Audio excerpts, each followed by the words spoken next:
नमस्कार, अभय न्यूज के 26 सितंबर रविवार दोपहर के बुलेटिन में आप सभी का स्वागत है। आइए देखते हैं अभी तक की खास खबरें। इस बुलेटिन के प्रायोजक हैं आर के निवास बाय आर के डेवलपर्स। शानदार घर खरीदें अब अपने बजट में। बसंत विहार क्षेत्र में स्थित तारामंडल में साइंस सिटी बनाई जाएगी। 30 सितंबर को CM Shivraj Singh Chouhan science city की आधारशिला रखने उज्जैन आएंगे। वहां मक्सी और देवास रोड क्षेत्र में 18 करोड़ रुपए से बनने वाली सड़कों का भूमि पूजन भी करेंगे। रविवार को कैबिनेट मंत्री मोहन यादव, विधायक पारस जैन ने साइंस सिटी के साथ शहर में होने वाले अन्य विकास कार्यों की जानकारी मीडिया को दी। यादव ने बताया कि 5 एकड़ जमीन पर साइंस सिटी स्थापित की जाएगी। 15 करोड़ 20 लाख की लागत से बनने वाले साइंस सिटी में इंक्यूबेशन हब की स्थापना की जाएगी। इंक्यूबेशन हब पर हर साल 1 करोड़ रुपए का खर्च होगा। राज्य सरकार ये खर्च वहन करेगी। साइंस सिटी बनने का सबसे बड़ा फायदा विज्ञान के विद्यार्थियों को होगा। वह खगोल विज्ञान से जुड़ी जानकारियां सेंटर से हासिल कर सकेंगे। यादव ने बताया कि इसके साथ ही मक्सी और देवास रोड स्थित औद्योगिक क्षेत्रों को भी विकसित करने की तैयारी की जा रही है। नागझिरी औद्योगिक क्षेत्र में 8 करोड़ 7 लाख रुपए की लागत से 2.5 किलोमीटर लंबी सड़क बनाई जाएगी। इसी तरह मक्सी रोड उद्योगपुरी में 10 करोड़ 80 लाख की लागत से 5 किलोमीटर लंबी सड़क, नालियों और पुलिया का निर्माण किया जाएगा। देखिए, हम सबका सौभाग्य यशस्वी मुख्यमंत्री उज्जैन को विकास को लेकर के लगातार प्रायोरिटी देते हैं और उज्जैन में ये भारत सरकार के द्वारा नया साइंस का सब सेंटर बनने जा रहा है, जिसमें भारत सरकार 50% राशि देकर के 50% अपने लोकल स्टेट गवर्नमेंट दे रही है। इसके बलबूते पर एक नया साइंस पार्क बनने वाला है। इसके साथ जो हमारी जो इंडस्ट्रियल बेल्ट है उसमें लगभग 18.5 करोड़ की लागत से उसके निर्माण कार्य का भी भूमि पूजन होगा। 100% जिस ढंग से साइंस सिटी के रूप में बनेगा। अभी साइंस के सब सेंटर तो अपने 3 है, उज्जैन, भोपाल, जबलपुर। लेकिन आने वाले समय में जब साइंस सिटी की बात करते हैं तो अभी प्रदेश में साइंस सिटी नहीं है। लेकिन आने वाले समय में इंदौर उज्जैन अब कोई अंतर नहीं है। तो इंदौर उज्जैन की दोनों आबादी देख लो तो लगभग 30 लाख से ऊपर हो जाती है। तो ये एक तरह से हम ये मान के चलेंगे कि ये दोनों का सेंटर है और यहाँ पे साइंस सिटी बनना चाहिए। चामुंडा माता चौराहे पर रविवार की दोपहर एक खड़ी कार में आग लग गई। बोनट से धुआं उड़ता देख ड्राइवर के हाथ पैर फूल गए। उसने कार बीच सड़क पर रोककर बोनट खोलने की कोशिश की, लेकिन धुएं के कारण वह कामयाब नहीं रहा। ऐसे में अन्य लोगों ने मदद की। पानी डालकर आग पर काबू पा लिया गया। MP 13 CA 6871 नंबर की यह कार आगर रोड तरफ से फ्रीगंज ओवरब्रिज की तरफ आ रही थी। कार ड्राइवर सिग्नल खुलने का इंतजार कर ही रहा था कि इसी बीच कार के अगले हिस्से से धुआं निकलने लगा। उसने बोनट खोलने की कोशिश की तो यह नहीं खुला। तब दूसरे लोगों ने मदद की। बोनट खोला तो बैटरी की तरफ जाने वाला तार धधक रहा था और उसने आग पकड़ ली थी। आग बैटरी तक पहुंच जाती तो हादसा बड़ा हो सकता था। ऐसे में बैटरी का तार हटाया गया, फिर पानी डालकर आग पर काबू पाया गया। फिलहाल ये पता नहीं चला है कि आग क्यों और किस तरह लगी।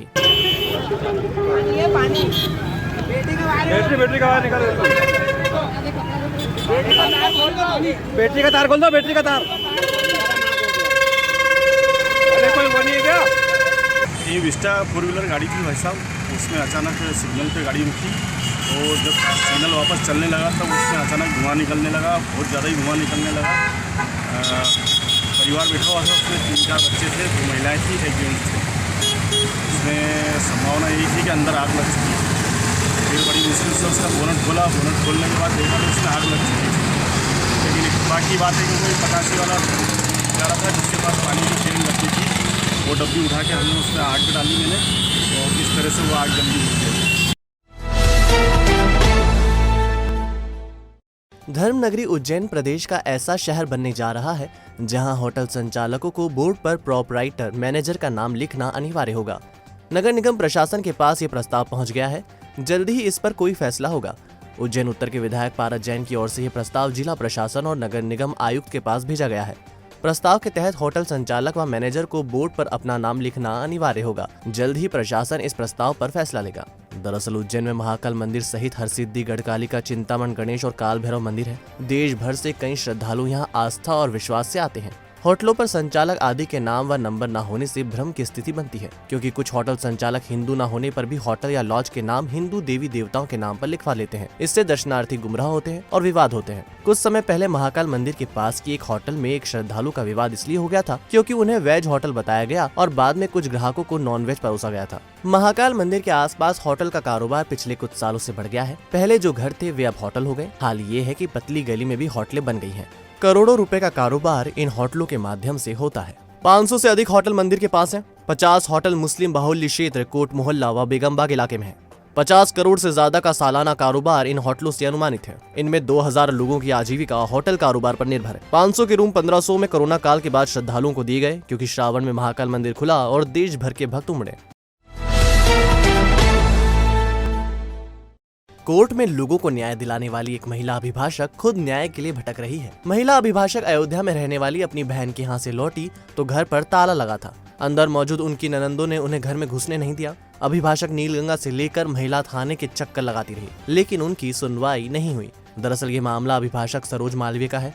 श्री राम कॉलोनी में रहने वाली सरोज 10 दिन पहले अपनी बहन से मिलने अयोध्या गई थी। शनिवार रात वह घर पहुंची तो उनकी ननंदों ने उन्हें घर में घुसने नहीं दिया। इसी बीच उनके पति मनोज ने उनकी गुमशुदगी भी थाने पर दर्ज करा दी। सरोज नीलगंगा थाने गई तो उनकी सुनवाई नहीं हुई।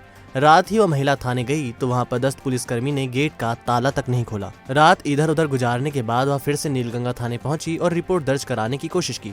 सरोज ने बताया कि उनके पति इंदौर के MY अस्पताल में सिक्योरिटी अफसर हैं। उनका वहां की एक महिला के साथ संबंध है, इसके चलते वह उनसे दूर दूर रहते हैं। 4 साल पहले इसके चलते मनोज पर भरण पोषण का केस लगाया था। अब वह इसी केस को लेकर उन्हें घर में घुसने नहीं दे रहा है। अब वो कारण ये है कि उनके भाई ने उनको मना करा होगा घर में कि भाई उसको घर में आने मत देना। और भाई कहाँ पर है क्या पता, नौकरी पे है कि कहाँ पर है ये मुझे भी नहीं पता। रेशमा विल्फ्रेड नाम की महिला है जो कि उनकी पुरानी प्रेमिका है। उसके साथ में उनका कोई चक्कर रहेगा और उसी के चक्कर में वो मुझे रात दिन परेशान कर रहे हैं। वो घर में ना तो 4 साल से खाना खर्चा कपड़े लत्ते और पत्नी जैसा कोई भी सुख नहीं दिया उन्होंने। और घर में उनकी बहनें भी मुझे मानसिक तौर से प्रताड़ित करती हैं, शारीरिक तौर से मारा कुटी ये वो बहुत ज़्यादा, मतलब इतना कि मैं त्रस्त हो चुकी हूँ। पर यहाँ पर अभी तक कोई कार्रवाई नहीं हुई है। जब से रात भर कल शाम से लेके आज शाम अभी इतनी समय हो गया है, कोई भी कार्रवाई नहीं कर रहा है। महिला थाने गए थे तो वहाँ पर चैनल पे ताला लगा हुआ था और बताया, फिर अंदर से किसी को बुला के और फिर बात करी उन्होंने। उनसे कहा कि मैडम अभी तो कुछ भी नहीं हो सकता, सुबह होगा जो भी कुछ होगा। रात भर बस मैं इधर वहाँ से थाने से यहाँ, यहाँ से वहाँ बस इधर उधर भटकती रही। बापू नगर की एक नमकीन फैक्ट्री में जले पाम ऑयल से सेव तैयार की जा रही थी। सेव को जमीन पर ही फैलाया गया था, यहीं से उसकी पैकिंग की जा रही थी। इतना ही नहीं, जिस कमरे में सेव बनाई जा रही थी वहां पेस्ट कंट्रोल भी नहीं हुआ था। दरअसल त्योहारों की तैयारी के क्रम में खाद्य विभाग की टीम नमकीन निर्माण इकाइयों की जांच करने पहुंची थी। बापू नगर में अंजुश्री नमकीन फैक्ट्री में कई अनियमितताएं मिली। फैक्ट्री से नमकीन, पाम ऑयल, बेसन और आटे के सैंपल लिए। इसी तरह आगर रोड पर ही स्थित रतलामी नमकीन की जांच भी की गई। यहाँ से भी सेव, मिर्च पाउडर और बेसन के सैंपल लिए गए। सैंपल जांच के लिए राज्य प्रयोगशाला भेजे गए हैं। वहां से रिपोर्ट आने के बाद कार्रवाई की जाएगी। उज्जैन में पहली बार यूनाइटेड 18 शॉप लेकर आए हैं एक अनोखा ऑफर। आप पाएंगे 1000 रुपए की खरीदी पर 20% मूल्य की अन्य खरीदी, 5000 की खरीदी पर 25% और 10,000 की खरीदी पर 30% मूल्य की अन्य खरीदी। जेंट्स वियर की संपूर्ण श्रृंखला एक ही स्थान पर। Jeans, trouser, shirt, short shirt, men's kurta और भी बहुत कुछ। तो एक बार अवश्य पधारें। हमारा पता है यूनाइटेड 18 शॉप, मिनी चौपाटी की गली, फ्रीगंज, उज्जैन 9752244339। पटनी बाजार के एक सोना चांदी व्यापारी के साथ ऑनलाइन ठगी की वारदात हुई। आरोपी उनकी दुकान पर अंगूठी खरीदने पहुंचा और ऑनलाइन ट्रांजैक्शन दिखाया और अंगूठी लेकर फरार हो गया। दरअसल मनोज सराय की पटनी बाजार में सोना चांदी की दुकान है। उनकी दुकान पर विजय पाटिल नामक युवक आया और उसने 6 ग्राम सोने की अंगूठी पसंद की। विजय ने मनोज से कहा कि वह ऑनलाइन पेमेंट करेगा। इस पर मनोज ने अपने बेटे अमन का ऑनलाइन ट्रांजैक्शन वाला नंबर दिया। पाटिल ने इस नंबर पर ऑनलाइन ट्रांजैक्शन बताकर अंगूठी ले ली और चला गया। विजय के दुकान से जाने के बाद अमन ने मनोज को फोन कर बताया कि अभी तक खाते में रुपए नहीं आए हैं। मनोज ने आसपास के CCTV खंगाले और फुटेज पुलिस को उपलब्ध कराए हैं। इसमें युवक मोटरसाइकिल पर एक साथी के साथ आता दिखता है। उसका साथी दुकान के बाहर ही खड़ा रहता है। पुलिस ने मामला दर्ज कर जांच शुरू कर दी है। तकरीबन 1 बजे के आसपास एक लड़का मेरी दुकान पे आया और मुझसे जेंट्स अंगूठी का बोला।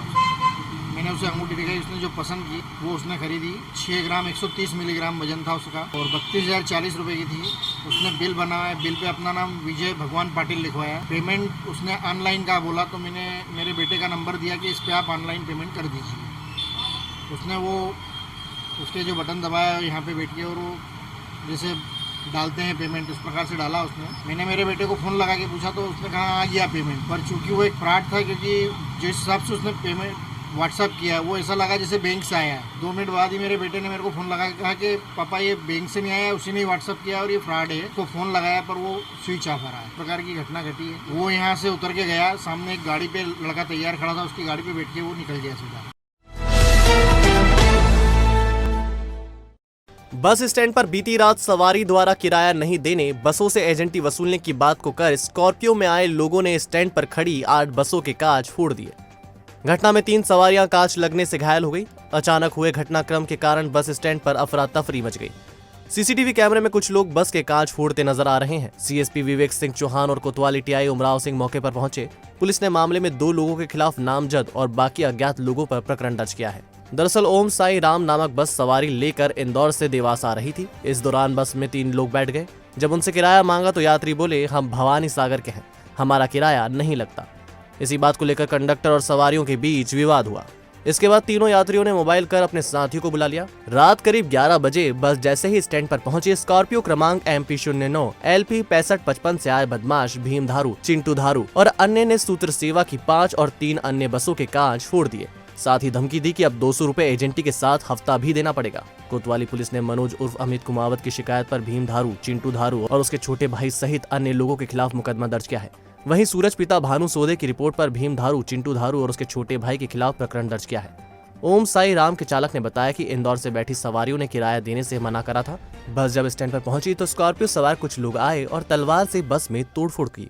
इस दौरान 3 सवारी भी घायल हो गए। ये 2 सवारी जो है इंदौर से बस में बैठ के आई थी, जो किराए को लेके वहाँ से इनका किराए देवास में देंगे ऐसे करके कहा था और फिर यहाँ पे आकर संबंधित बस वालों से विवाद किया और इसी विवाद के दौरान इन्होंने जो है कुछ अन्य बसों के जो है उनके कांच फोड़ दिए हैं। इसमें अभी पुलिस ने दोनों जो व्यक्ति थे उनके विरुद्ध नामदर्ज FIR दर्ज कर ली है और उनके खिलाफ कार्रवाई की जा रही है। पूरा मामला ये है कि हम इंदौर से आ रहे थे तो कहीं सिपरा था, गाड़ी कंडक्टर ने बुक करी और उसके बीच बचाव में कुछ बचान हुई है तो वो बोलते हैं हम भवन सागर हमारा किराया नहीं लगता है और उन्हें आगे बीच बचाव के कारण आगे गाड़ी के गियर में निकालने लग गए, बचान करने लग गए। जैसे तैसे वहाँ लेके हम बस स्टैंड आए, बस स्टैंड खड़ी करी और उन्होंने सबको कने किसी को खून लगा के गाड़ियाँ फोड़ दी। पेंशनर्स एसोसिएशन ने अपनी लंबित मांगों को लेकर PM को पोस्ट कार्ड लिखना तय किया है। सामूहिक रूप से यह पोस्ट कार्ड भेजे जाएंगे। तो आपने देखा हमारा बुलेटिन। आपको हमारा बुलेटिन कैसा लगा, इसका फीडबैक कमेंट सेक्शन में जरूर दीजिएगा। फिर मिलेंगे नए बुलेटिन के साथ। नमस्कार।